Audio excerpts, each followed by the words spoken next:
All right, traders, this is Christian from Tribeca Trade Group, and it is Wednesday, January 29th. So, Wednesday kind of feels like a Thursday, but it's only a Wednesday. So, main events for the day were of course, we had FOMC today, so we got to hear Powell speak again.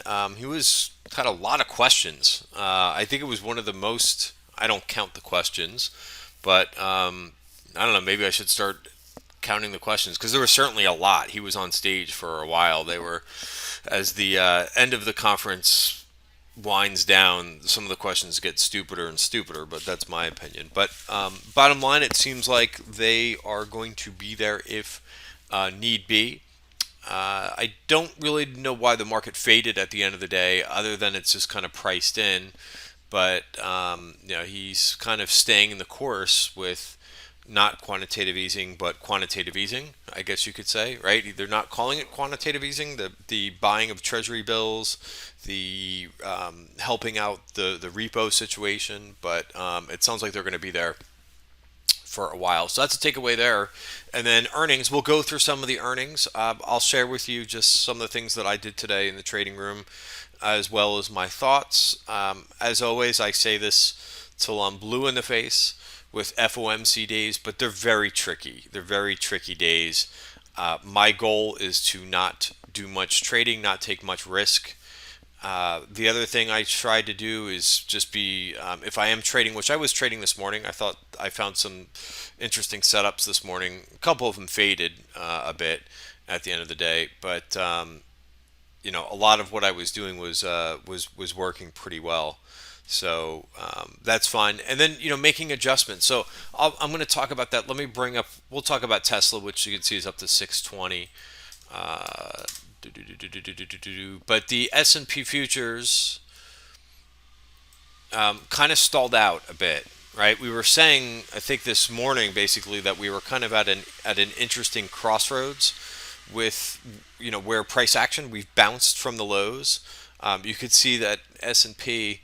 And by the way, the as I go through and look at some of the index charts, but the value areas once again, like our value area study, the market webs, has just been incredible. I mean, it really kind of helps you ignore some of the noise on the tape and be smart with how you're trading. So I'll give you a couple examples of that. But you could see all that consolidation at this line. This is called our S1 line, support one. That's the first Venom line. Notice that we found support the other day. We bounced off the version point of control, which from this period again very significant. We also had the support down here, so we rallied, so we bounced. So mission accomplished. We filled this gap, but it looks like this market is not. We may not be out of the woods, and that's kind of why I've been trying to be a little bit conservative with trading once we lose momentum. The Qs I think are really telling. So if we bring up the Qs chart on the 1 hour. Again, similar concept that we took. Again, I'm not drawing these things in here. I know it seems like I think some people on Twitter think like, oh, well, he probably just drew that line in there to hit this bar. This is automatically drawn for us. That's the beauty of this, right? Nobody's adding these lines in. It's just shows how significant these levels are. So this is a virgin point of control, a point of control that was never touched, right? Notice how price action wasn't even in this value area. See how significant that becomes? This point of control, which again, point of control is where the most volume occurs in a period, weighted by time and weighted by price. So this was very significant.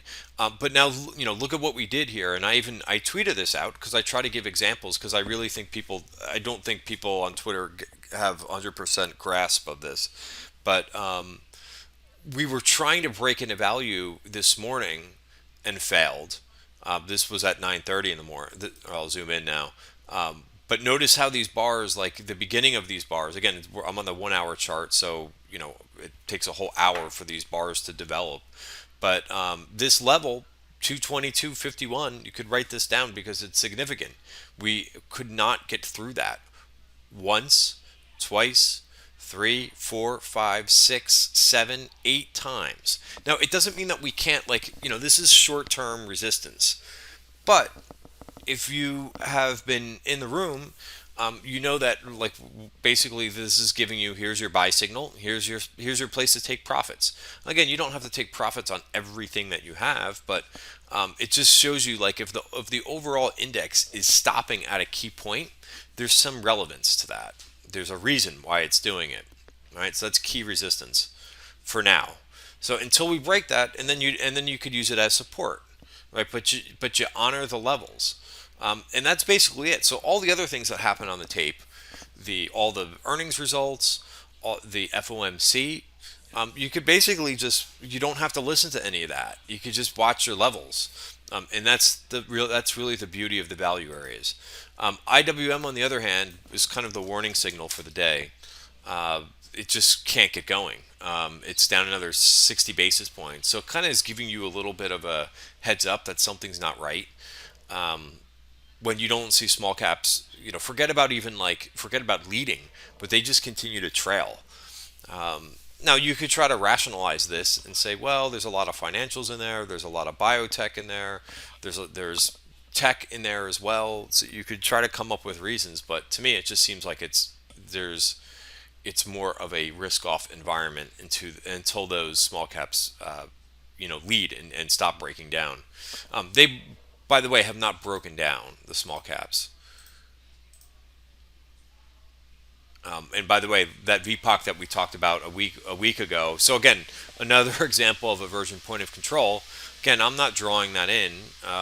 That's from this period, and it just shows how significant it is. So, I can't make it. It almost seems like I couldn't make it up any better, but I'm not making it up. That's a level that we have been using to trade off of. So now with small caps, if someone were to ask me, "Hey, how would you trade small caps right now?" I wouldn't. They're in value. So that's basically how this helps me. Utilize this to trade is something that's basically in value, means just as this is saying, range bound. So I would wait for a move in either direction to kind of give you a trade here. But when something is smack in the middle of the value area, it's a no trade. The other thing about FOMC, how it was very true to form today. After the first headlines came out at 2 o'clock Eastern, the market started to rally. It more often than not, it's a false move until that press conference is done. A lot of times, sometimes we see the headlines go up and the market sells off, and then during the press conference, then the market rallies. Today it was the opposite, right? If we go back to S&P and the 5 minute, this was at right at 2 o'clock. It's a false move. And interesting, from that point on, we sold off through the session. What else did I think was relevant today? And then I will go over some of the earnings that came out after the close. I also thought it was relevant, the fund manager survey that Bank of America puts out once a month. It's one of the most widely read institutional reports. I tweeted that out this morning. Let's see if I have that up someplace. Whoops.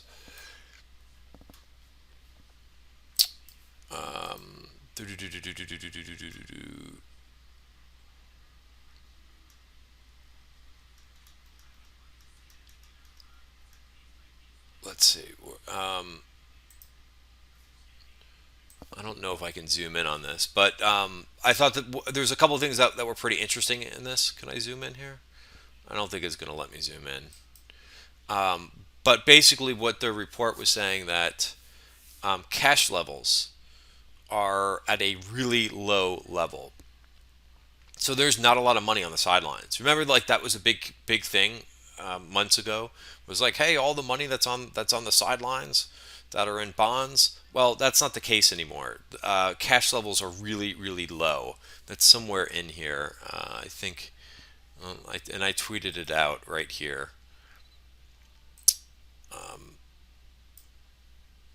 But here it is. Right.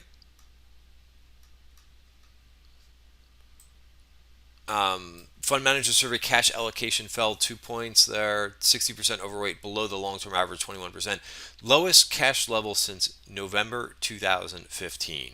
So that's another thing that you have to think about right now is that there's just not a lot of money on the sidelines to buy the dips. So we'll see how this plays out, right? We had a really nice candle yesterday. We started the day above all the short term moving averages, but we lost them. So here's my strategy that I will tell you. Now that so two things that I see or that I could kind of give you a little bit of hints on. And again, everything that we're going over in this video is for information purposes only, not giving out any advice or recommendations. But this is a trend, right? Now we're not losing the trend, but we basically have lost the momentum. So we've got what's called chop in here, as we go back and forth. What works in trending markets, right? When we're doing this, right? You can be in a lot of option positions, biased to the long side, right? When we're trending, when we're doing this back and forth, right? The longer that the back and forth lasts, the longer you will lose money on options if you're holding them. Now, if you're getting out of them, if you're trading them back and forth during the day and so forth, day trading, then you can dispute me on that. But if you were trying to swing trade options and the market does this back and forth, back and forth, back and forth, back and forth. Now, again, I'm generalizing because this is the overall S&P 500. Individual names will do different things, but for the most part, right? Generally speaking, when you've got this bang, bang, bang, bang, what happens to your P&L in option trades? Right? They're just going to decay away. Because if you're holding, like if you're biased to the long side and you're holding calls, they will decay when that type of thing happens. So why am I talking about this now? Because what do I know right now is that we've basically lost the upside momentum. Now, we don't know how long we're going to spend down in here. It could just be for earnings season. One of the things I've been saying to also I'm blue in the face for the last couple of weeks is that it's much harder to swing trade, especially swing trading options during earnings. Much more difficult. So things that I've been saying to combat that is to trade smaller, trade less, or trade stock. That's basically what I have been doing. I've made the adjustment because you could, if you're trading stock and you're just holding, now you could get whipsawed a little bit. But all in all, if the trend remains, we're just not trending right now, but the trend is still higher. You can make it out of this no problem if you're holding stock because stocks are not decaying on you like options are. All right, so I hope that helps. I've been trying to say that for the last since we entered earnings season. That's basically what I'm doing. I just have basically have really toned it down trading options. I've learned from past experiences it doesn't work for me because again I'm mostly a swing trader. I will day trade if the opportunities are there, but I'm much more of a swing trader. All right, so a couple of names that reported earnings. Very difficult, right? We were talking about. I got a lot of questions about, hey, how are you going to play Tesla? Tesla has made a nice move, 620. They were implying a 10% move. So we were going over some scenarios in the trading room after hours. So what I did is I sold an iron condor. I sold a put spread. I have this in the room. Facebook, by the way, this trade's not going to work. I tried putting on a call spread. Looks like I picked the wrong one. I could have picked Microsoft. I could have picked ServiceNow. I could have picked a couple. The semis, we'll go over those as well. They did pretty well. I said so here's my Tesla earnings trade. This is called an iron condor. I sold the 630, 635 call spread. So I'm collecting premium right? I'm looking to fade the market makers, and I sold a put spread. So I collected 315, $3.15, and as long as Tesla stays under 630, I'm in good shape, and of course above 550, which I think that will be safe. But I was a little bit worried about this, and I went ahead and I don't have it in here. I put it in here. I didn't put it in here. But I went ahead and bought some Tesla in the after hours. Why? To protect that trade.